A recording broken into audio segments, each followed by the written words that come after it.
Hello students, welcome to the mission development academy. Mission development academy में आप सभी का स्वागत है। और आज हम बात करने जा रहे हैं ग्राम एटॉमिक मास के बारे में। प्रीवियस वीडियो में हमने देखा था कि एटॉमिक मास एमयू में और मॉलिक्यूलर मास को समझा था।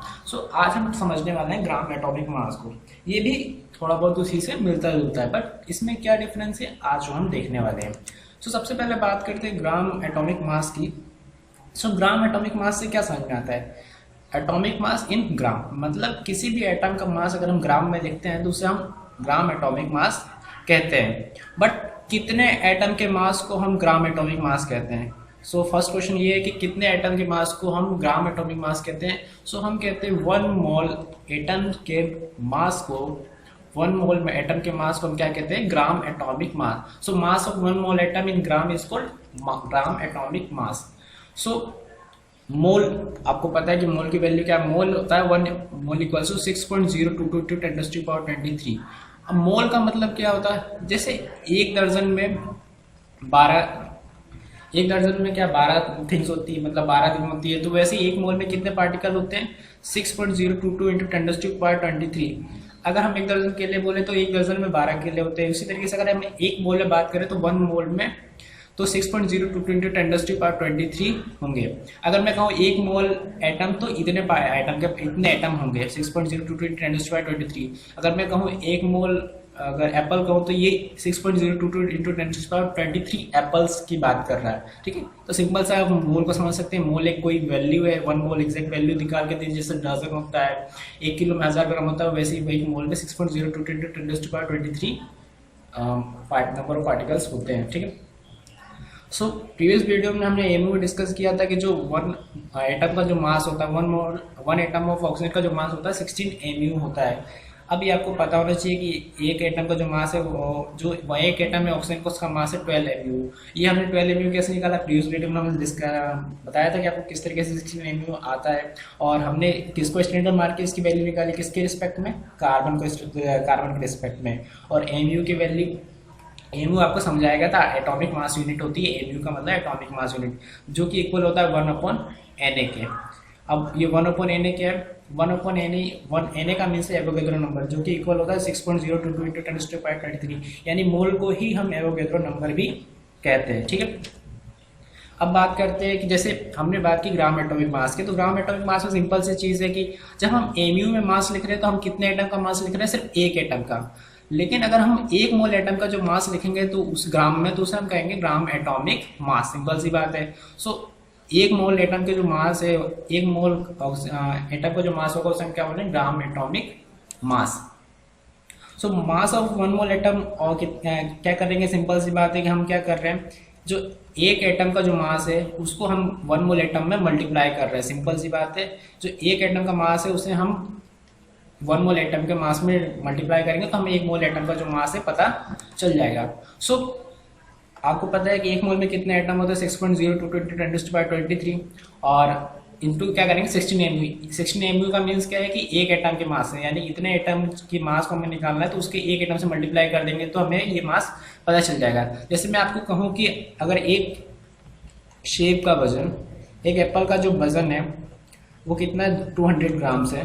5 एप्पल का जो वजन होगा कैसे निकालेंगे? सिंपल सा 5 × 200 करेंगे और आपको पता चल जाएगा 1000 ग्राम। ठीक है, तो इस तरीके से आप पता कर सकते हो। सेम वही कॉन्सेप्ट यहाँ भी है कि हमने क्या किया कि 1 मोल एटम का जो मास निकालने के लिए एक के साथ 1 मोल एटम पार्टिकल का मल्टीप्लिकेशन कर दिया। 1 मोल की वैल्यू 6.022 × 10⁻23 और 16 एमयू की 16 के 16, और एमयू की वैल्यू आपको पता है 1/Na, और 1/Na इक्वल्स टू होता है 1/6.022 × 10⁻23। ठीक है, 6.022 × 10⁻23, जो कि एवोगैड्रो नंबर या फिर मोल की वैल्यू होती है। ठीक है, सिंपल सी बात ये आपको समझ में आ गई। अब क्या होगा देखिए।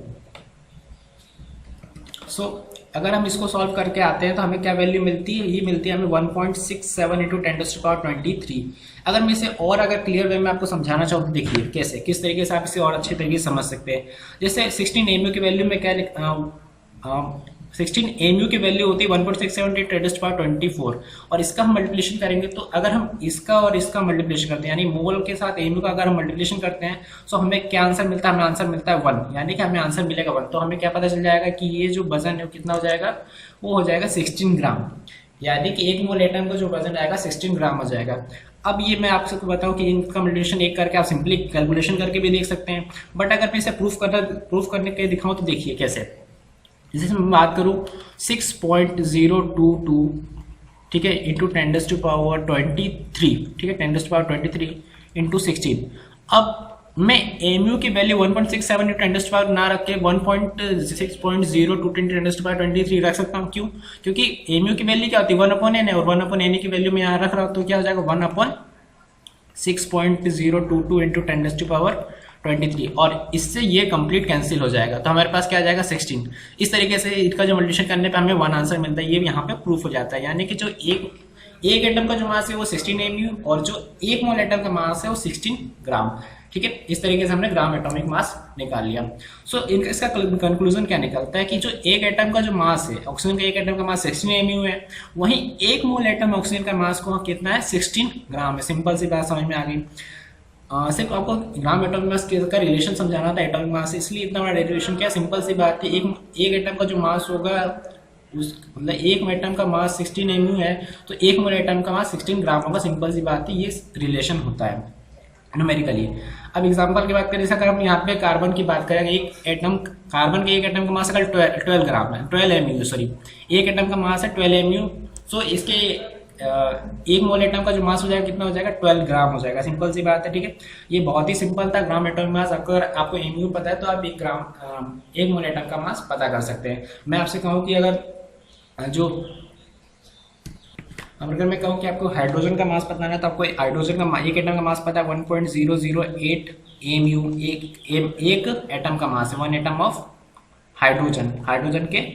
हाइड्रोजन का एक एटम का मास है तो 1 मोल एटम ऑफ हाइड्रोजन क्या हो जाएगा, 1 mole atom of hydrogen is equals to हो जाएगा 1.008 ग्राम। इस तरीके से आप निकाल सकते हैं, ठीक है। सिंपल सी कैलकुलेशन हो गई ग्राम एटॉमिक मास की। सो आई होप कि आपको ग्राम एटॉमिक मास समझ में आया होगा। बात कर लेते हैं ग्राम एटॉमिक मास की। तो if atomic mass is expressed then it called gram atomic mass, ठीक है। थोड़ी स्पेलिंग मिस्टेक है, करेक्ट कर देते हैं कि इफ एटॉमिक मास एक्सप्रेस्ड, यहाँ पे आएगा इन ग्राम, ठीक है, then it is called gram atomic mass, ठीक है, then it is called gram atomic mass. ये सिंपल सी डेफिनेशन हो गई।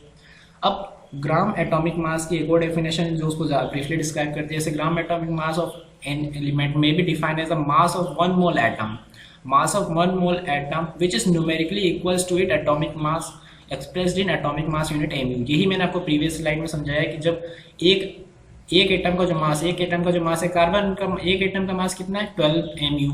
सो एक मोल एटम का जो मास हो जाएगा कितना हो जाएगा, एक मोल कार्बन एटम का जो मास हो जाएगा कितना हो जाएगा 12 ग्राम। यही मैंने आपको प्रीवियस स्लाइड में समझाया है। सो आपको समझ में आया होगा कि ग्राम एटॉमिक मास क्या होता है। एमयू की वैल्यू भी हमने डिस्कस की। अगर आपको एमयू नहीं पता तो आप इसे सॉल्व नहीं कर सकते। एमयू की वैल्यू होती है 1/Na। 1/Na कहाँ से आया, 1/Na जब हमने कार्बन को स्टैंडर्ड मान के एक 1 एमयू की वैल्यू को डिफाइन किया तो जाके हमें ये वैल्यू मिलती है 1/Na, जिसकी वैल्यू आती है 1.67 इंटू 10 to the power 24 ठीक है। ये हमें एक एमयू की वैल्यू पता चलती है ग्राम में। इस तरीके से ये होता है। तो आपको पहले एमयू पता होना चाहिए तभी आप ग्राम एटॉमिक मास बता सकते हैं। अगर आपको एमयू क्लियर है तो आप बहुत ही सिंपल वे में ग्राम एटॉमिक मास को डिस्क्राइब कर सकते हैं। सिंपल सी बात है, एमयू का मीन्स क्या है, एक एटम, और ग्राम का मीन्स क्या है कि 1 mole atom. So I hope कि आपको जो ग्राम एटॉमिक मास है क्लियर हुआ होगा। अगर आपको कोई भी डाउट हो तो आप हमें कमेंट सेक्शन बता सकते हैं। So thanks for giving your precious time at the last. God bless you. Thank you so much.